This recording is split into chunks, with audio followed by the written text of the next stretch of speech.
Salam aleykum, salamlayıram hamını. Çoxdandır video çəkmirik. Biraz baş qarışıq idi. Qurbanlıq ərəfəsində. Sonra biraz başqa problemlərlə əlaqədar. Hamıya salam olsun. İnşallah mütəmadi olaraq videolar paylaşacağıq. Allah hamı malına, mülkünə bərəkət versin. Biz də onun içində. Nəyi göstərmək istəyirdim? Çox vaxt sual yaradan məsələlərdən biridir. Bu burada gördüyümüz bir 25 quzu var təxminən. Daha doğrusu 25 idi. Bugün səhər ikisi gedib 23 qalıb.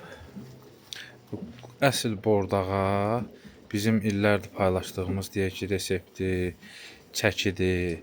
Yəni bordağa yarayan çəkilər bu cür olması. Yəni heyvan özü bu cür olması. Yəni sümüklü, tükü açılmış və 13, 14, 12 maksimum deyək 15 kilogram civarında.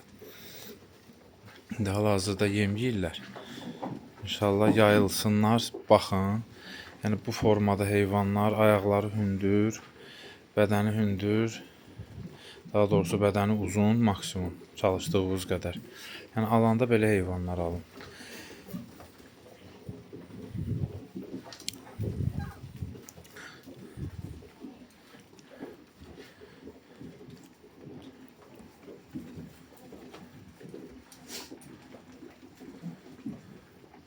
Bir də bir məqamı qeyd edeyim. Məsələ nədir?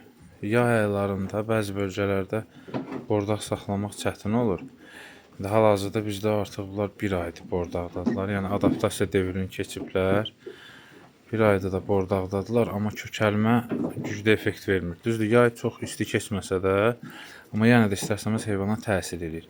Bir də bir vacib məqamı vurğulamaq istəyirəm ki, qırxılmaq, heyvanı qırxmaq vacib məsələdir. Amma o baxır artıq sizin satış üsulunuza. Çünki mən çox vaxt onu eləyə bilmirəm. Ona görə ki, müştərilər gəlir qapıdan ayaq üstə də, yəni belə deyək də, kəsilməmiş vəziyyətdə aparırlar. Qəssablara yarayır, fərqi yoxdur ki, tüklü oldu, tüksüz oldu. Quzu tükü üstündə oldu, olmadı. Amma müştəri video üçün, yəni görünüş üçün alanda önəm verir elə şeylər. Ona görə çox vaxt mən qırxa bilmirəm heyvanı. Amma bu heyvanın zərərinədir, yəni əks, necə deyim, xeyrinə deyil. Bacardığınız qədər yaxşı kökəlməsi üçün heyvan qırxmaq mütləqdir. Sağ olun, salamat qalın. İnşallah növbəti çəkilişlərdə görüşənədək.